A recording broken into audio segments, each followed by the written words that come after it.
میرا سوال ہے ہیلتھ انشورنس اور لائف انشورنس کے ریگارڈنگ پاکستان میں جو بھی کمپنیز ہیں ای ایف یو ہے جوبلی ہے وہ کلیم کرتے ہیں کہ ہماری جتنی بھی پروڈکٹس ہیں وہ حلال ہیں، لیکن جو ہمارے ہاں رائج علماء میں ہم سنتے ہیں وہ اس انٹرسٹ والے سسٹم کا پارٹ ہے.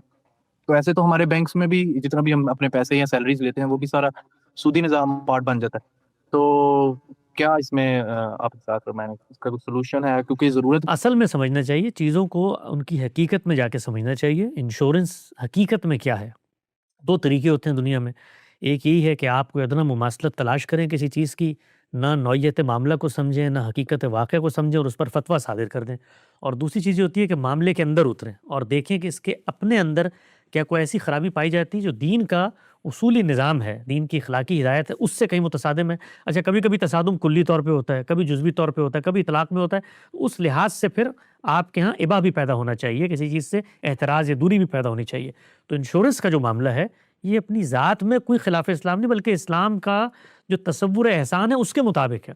یہ حقیقت میں کیا ہے؟ ایک عقد معاونت. عقد معاونت کا مطلب یہ ہوتا ہے کہ ایسا پیکٹ کرنا جس میں آپ ایک دوسرے کی مدد کریں گے. یعنی پہلے زمانے میں کیا ہوتا تھا اس مدد کا صورت کہ آپ کے گھر پہ کوئی مشکل آ گئی تو آپ کے عائلہ، آپ کے قبیلے والے، آپ کے علاقے والے آپ کی مدد کرتے تھے. کسی کا گھر جل گیا سب مل کے بنا دیتے تھے. معاشرہ آگے بڑھا، اس کی تنظیم کار ہوئی تو اس سے ایک نئی صورت پیدا ہوئی کہ ہم سب باہمی طور پر ایک عقد معاونت کر لیتے ہیں اور تھوڑا تھوڑا پیسہ ہر مہینے ڈالتے رہیں گے. اس میں کسی کی کوئی مشکل پیدا ہو تو اس سے وہ پوری کر دی جائے گی. تو یہ اس کی حقیقت ہے. ہمارے علماء اکرام نے اس حقیقت کو نظر انداز کیا اور نظر انداز کر کے، چونکہ میں نے 5 روپے دیے تھے اور نقصان کے بعد مجھے 20 روپے ملتے ہیں، تو اس کو انہوں نے سود کے اندر ڈال دیا. حالانکہ سود کا اس سے کوئی تعلق ہی نہیں ہے. سود کا معاملہ قرض کے اندر ہوتا ہے، یہاں میں قرض دے ہی نہیں رہا، عقد معاونت ہے تو اس کو سود قرار دیا. جب سود قرار دے دیا اور ایک چیز ضرورت میں اپنی حقیقت رکھتی ہے تو اب آپ نے اس کو لازمی لوگوں کے لیے اجرا بھی کرنا ہے. تو اس کے لیے پھر یہ اسلامی تکافل کے نام کی چیزیں نکالی اور اس کے اندر یہ ہیلے بازی کی اور وکالتیں بنائی اور کچھ بھی نہیں ہے. آپ یقین جانیں، آپ اس کو پڑھیں ذرا، یہ تکافل والوں کا ڈاکومنٹ اور جو انشورنس والوں کا ڈاکومنٹ ہے، حقیقت میں کوئی فرق ہی نہیں ہے. صرف اصطلاحیں اوپر نیچے کر کے یعنی غلط تصور پہلے قائم کیا اور پھر اس کو قرآن مجید نے ایک جگہ یہود کی صفت کے طور پر زیر بحث لا کر بتایا ہے کہ یہ کیا کرتے ہیں. یہ پہلے ناحق جنگیں کرتے ہیں.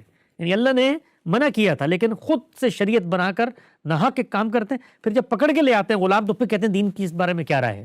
تو پہلے اس پر غلط فتویٰ لگاؤ حرمت کا اور پھر اس کے بعد اس کو جائز کرنے کے لیے جو ہیلے بہانے ہمارے کیے جاتے ہیں، اللہ کی پناہ مانگنی چاہیے. انشورنس بالکل جائز ہے. اور پھر آگے ایک سوال ہوتا ہے کہ انشورنس کمپنی جو ہے وہ آپ کا پیسہ لے کر آگے کاروبار میں لگاتی ہے، تو یہ ہم اس کے مکلف نہیں ہیں. اگر ہمارے علم میں آ گیا تو ہم انتخاب میں ان کمپنیوں کا انتخاب کریں گے جو کوئی سودی قرض وغیرہ نہیں دیتی، لیکن اگر وہ کام کرتی ہیں وہ ان کا کام ہے، ہمارا کام نہیں ہے.